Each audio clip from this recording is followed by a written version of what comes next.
खाजा मैले यदि राखिदिएको छु दिउँसोमा चाहिँ खाने है ल जा यस्तै कता हिँडेकी त छोरी मान्छेलाई पढाएर के हुन्छ छोरी मान्छे भनेको अर्काको घर जाने जहाँ मलाई काम सघा सीतालाई भेट्न आएको नि अनि गर्न परेन काम नगरिकन खाना पाइँदैन काम त गर्नु त पर्छ गर्भवती छु भन्ने नसोचेर बस्ने भने त शरीर फुर्तिलो कसरी हुन्छ काम त गर्न पर्छ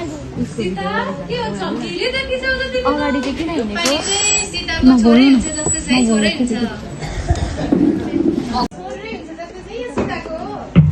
भगवान दयालु भयो भने त योपालि हाम्रो आँगनमा चाहिँ नाति कुद्छ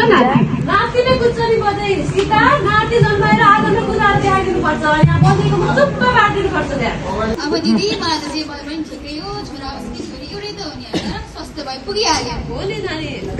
कहाँ त्यस्तो भनेको हुन्छ छोरा भनेको त घरको दिप हो नि नानी एक त छोरीले नि बालिहाल्छ यस्तो सदुपयोग लागेर के हुन्छ र भनेको अहिलेसम्म एउटा नाति दिन त सकेकी छैन बरु बारीमा काम कति धेरै बाँकी नै छ गरेर काम गर्यो भने काम चढ्छ बरु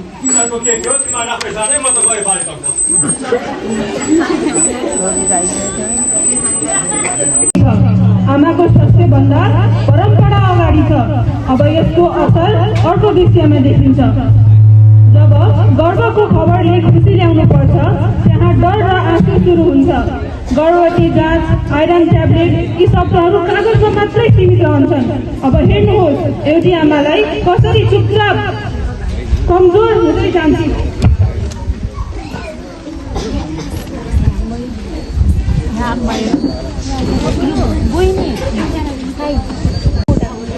ओहो राम्रो रहेछ छाता हुनु पर्ने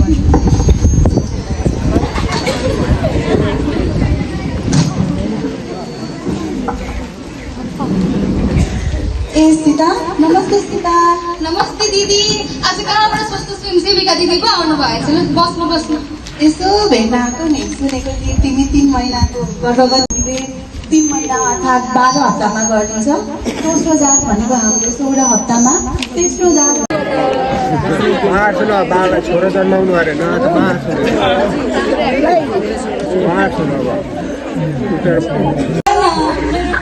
घोरले छोरो पाइरहेको छु एक खुसीमा एक बोतल हाल्नु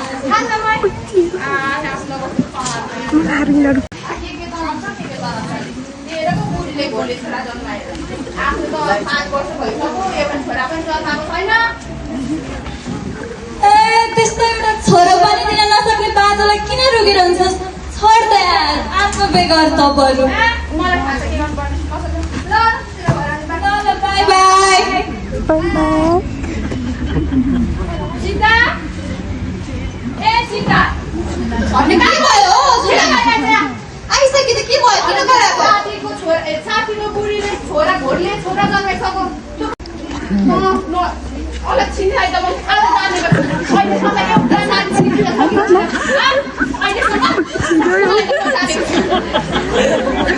तपाईँलाई पनि त के हो होला थाहा छ नि जहिले झगडा गर्छन् के भएको तिमीहरू मलाई थाहा छैन के भयो परिवार योजना भन्यो के भन्यो झगडा गरे राति घरमा सुख शान्तिले बस्न कहिले दिएको छैन आएदेखिबाट आज स्वास्थ्य स्वयंसेविका दिदी आउनु भएको छ गर्भ जाँचको कुरा गर्नुभयो खै लागेको मलाई गर्भ जाँच गराउन के को जाँच कस्तो जाँच काहीँ न ठुलो जाँचको कुरा गर्छन् ए दुनियाँलाई कुरा लाउनु तँ पो रहेछिस् मेरो परिवारको त इज्जत मात्रमै मिलाउने पर्छ साला डन्किनी यसमा पनि एउटा छोरा नदेन अनि म जानेको छु तँलाई के गर्नुपर्ने मार्नु पर्ने हो कि फ्याँक्नु पर्ने हो कि के गर्नुपर्ने तँ जस्तो केटी त म चुट्कीमा भेटाइदिन्छु डन्की पनि मलाई पनि कस्तो छैन तिमी यतामा जा खोजेर ल्याऊ अलिक पहिला ल्याउँछस् ए छोरा नसुधार धेरै भइसक्यो सधैँ एउटी महिलामाथि थुपारियो जब गलतलाई सही ठानिन्छ हो त्यहीबाट विनाश सुरु हुन्छ कतिपय सङ्केतहरू शरीरले चिच्याएर भन्छन् तर सुन्ने कान हुँदैन आज सीता थाकेकी मात्र छैन उसको रगत पनि थाकेको छ स्वास्थ्यकर्मीले चेतावनी दिन आइपुगेकी छिन् तर प्रश्न यही हो के परिवारले अब पनि सुन्ला त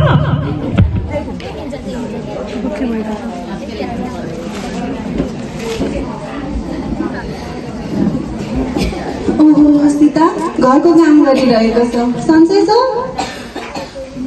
सन्चै छु नि दिदी आउनुहोस्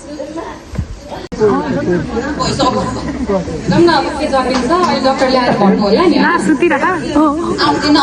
डक्टर बच्चाको त अल्टर डेट केसीको मात्रै छ नि ए हो र त्यसो भए बच्चाको लागि त एनएससीमा राख्नुपर्छ नि एकचोटि सीताको परिवारले बोलाउनुहोस् त मम्मीलाई सुनाइहाल्छु त्यहाँ यो खुसी बनाउने समय होइन नि बच्चाको ज्यान जोखिममा छ जे पनि हुन सक्छ तुरुन्तै एनएससीमा भर्ती गराउनु पर्छ नि कम भनेको जा अब 1 केजी त म 1 हप्तामै बढाइदिइहाल्छु जति पनि खुवाएर बोल्दैन भन्नु नाम जाउँ हामी त घर बच्चा अहिले ठिकै बाहिर ठिकै देखे पनि भित्र पछि गएर धेरै जोखिमपूर्ण समस्या हुन सक्छ नि तपाईँहरू बुझ्नु कुरा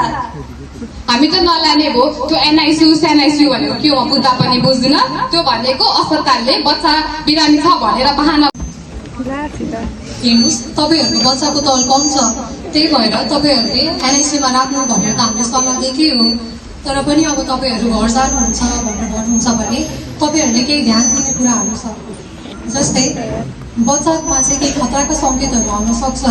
जस्तै बच्चाको ओठमा चाहिँ निलो हुन सक्छ हात खुट्टाहरू चाहिँ निलो हुन सक्छ जसले गर्दाखेरि चाहिँ बच्चाले चाहिँ राम्रोसँग सास फेर्न नसक्न सक्छ छिटो सास फेर्न सक्छ त्यसै गरी बच्चाले चाहिँ आमाको दुध राम्रोसँग चुस्न सक्दैन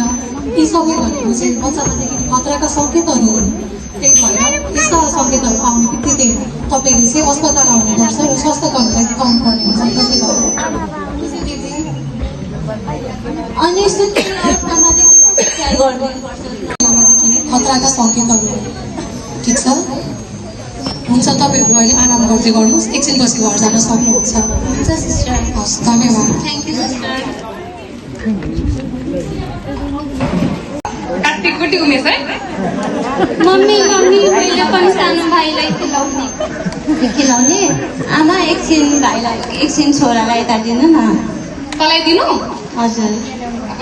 मागे दिनै पर्यो तर अलिक विचार गरेर समात्दै अब तँलाई छोरा समाउने बानी छैन तैँले छोरी मात्र खेलाइरहेको बानी फेरि मेरो नातिलाई के गरिदिस् भने अलिक विचार गरेर समाउनु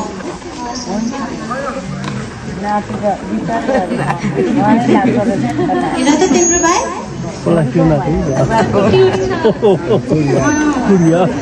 सीता बच्चाको वजन त निकै कम रहेछ नि अलिक ध्यान पुऱ्याउनु पर्छ है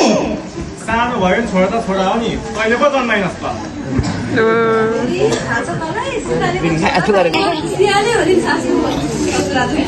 जान्न त हामी यसो भेटेर हामी कस्तो हुँदैछ हेर त भेटेर आएको त ओहो नमस्ते नमस्ते नमस्ते है नानी आज त खुसी हुनुहुन्छ अब